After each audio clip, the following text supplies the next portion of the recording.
Way down deep inside of every man, there's a little boy, an Atari fan, and without any doubt, that boy will break out when he plays a game from Atari. Have you played Atari today? Give a man an Atari game and he'll turn into a little boy. But don't worry, he'll be grown up enough to share it. Have you played Atari today? Back in 2017, Atari announced that they were currently making a new video game console named the Atari Box. They teased photos and videos of close-ups of what this console would look like. My curiosity was piqued, but there was severe doubts that this console would ever make the light of day. In 2020, during the pandemic, the console was released in limited quantities, and there were no earth-breaking announcements of killer games that you could play on it. It was just playing the same old Atari games and new retro indie developer titles as well. Its large price tag was a turnoff and a deal breaker. I could do all these things with a Raspberry Pi. Why in the heck would I want to buy this thing at a $399 price tag?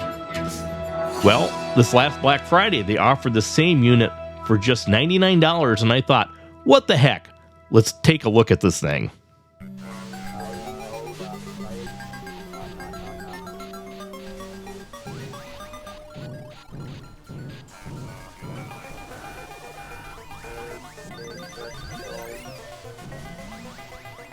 $60-minute gamer.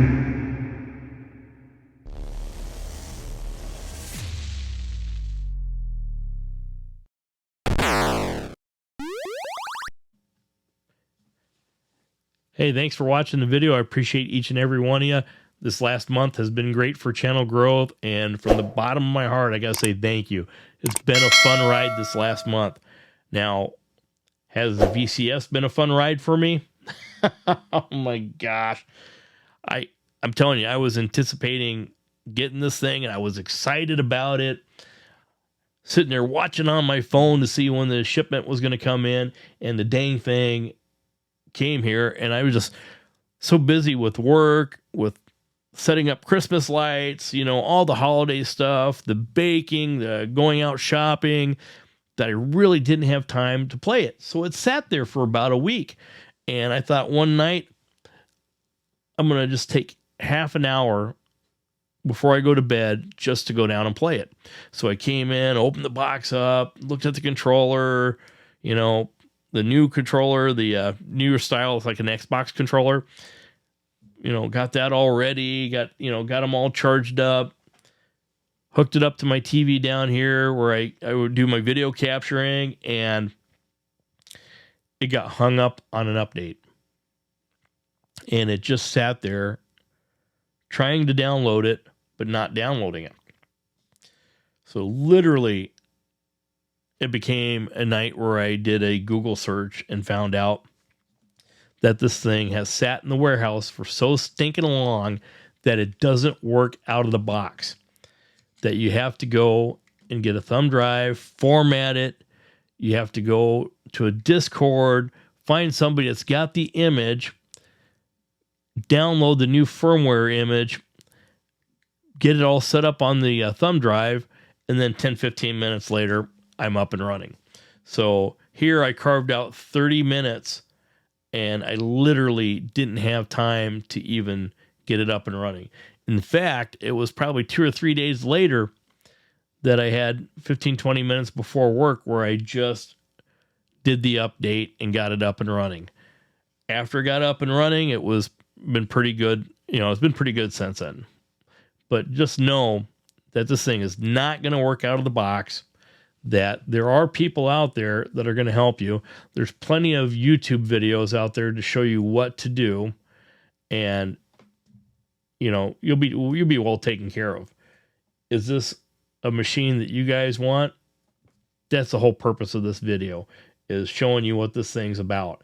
And I'm going to say right off the bat that when I started downloading games, I realized that I needed to upgrade this thing.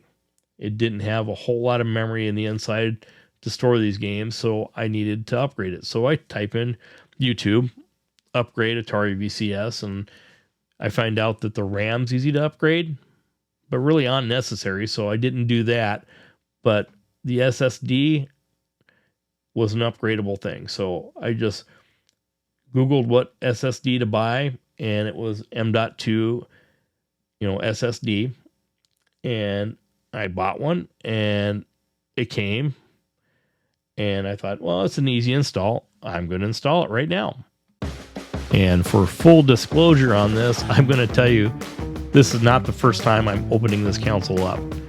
I have opened this once before off camera, and the second time around, I thought I'd do it on camera. And this faceplate on the front, you have to remove, and you got to remove the faceplate on the back.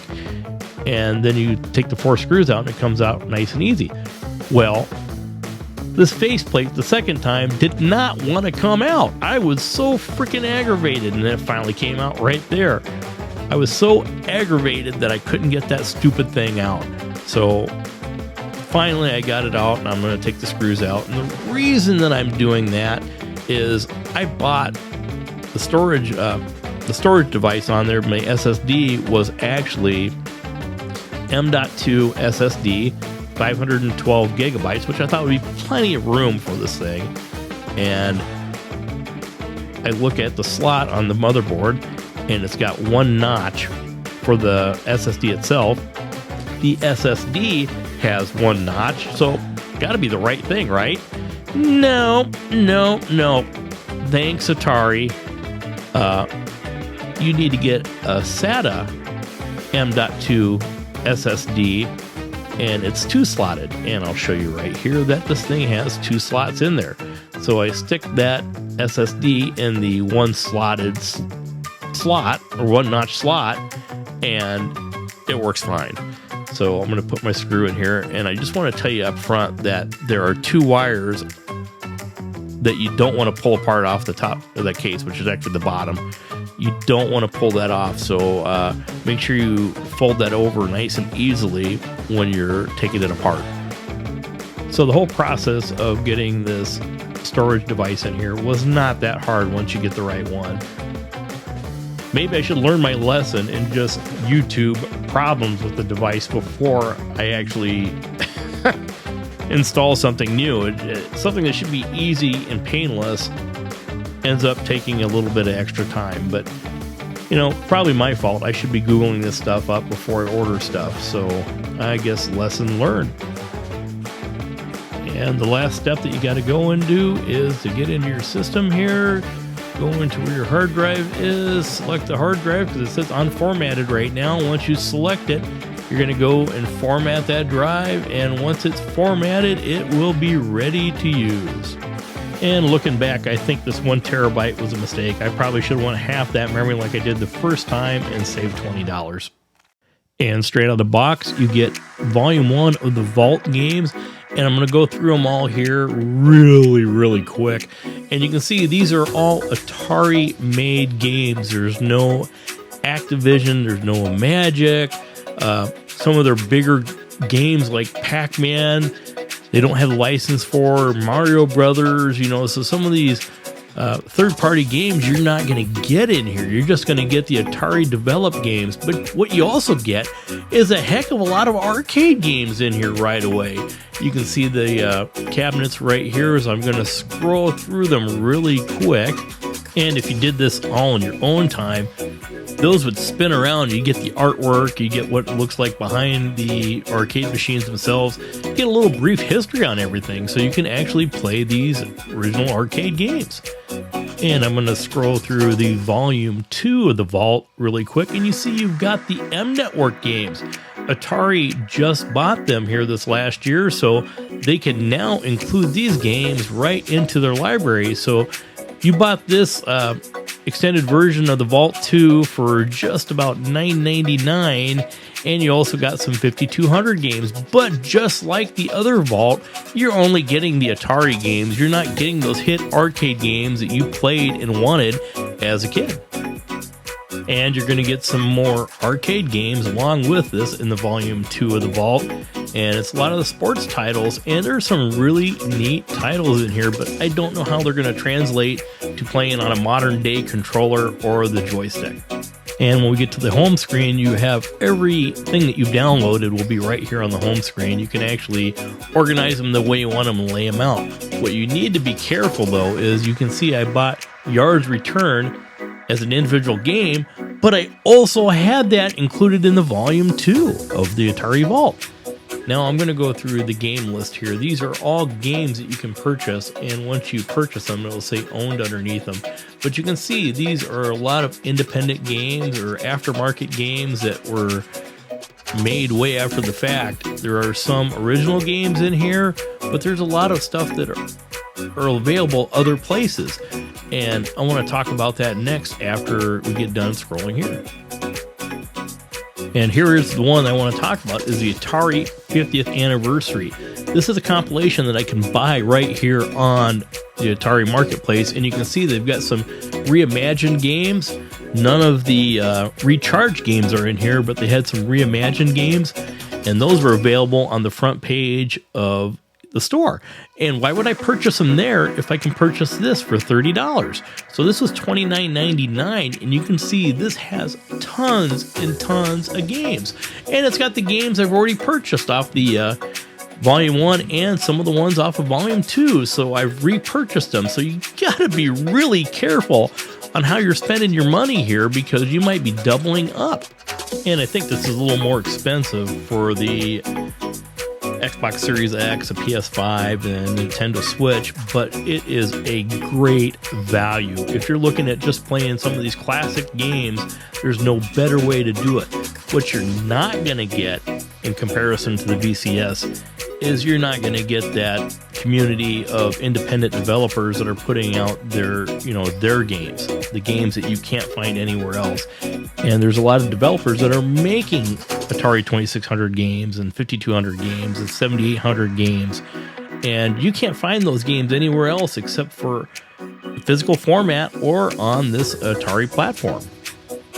And the 50th anniversary, the best thing about this is not the games, even though I love the games. It's the history. It's the archival history of Atari. You can go back and forth on this timeline and visit, zoom up on documents. You can actually watch videos. It is just a historical treasure chest that Atari has put out. So if the VCS doesn't interest you at the $99 Black Friday price tag, it is back up right now to $159.99. And do I think it's worth it? No, I don't think it's worth the money. I don't think it'll be around in a year or two. I think it'll basically get phased out, and I might have a system that's going to be a brick.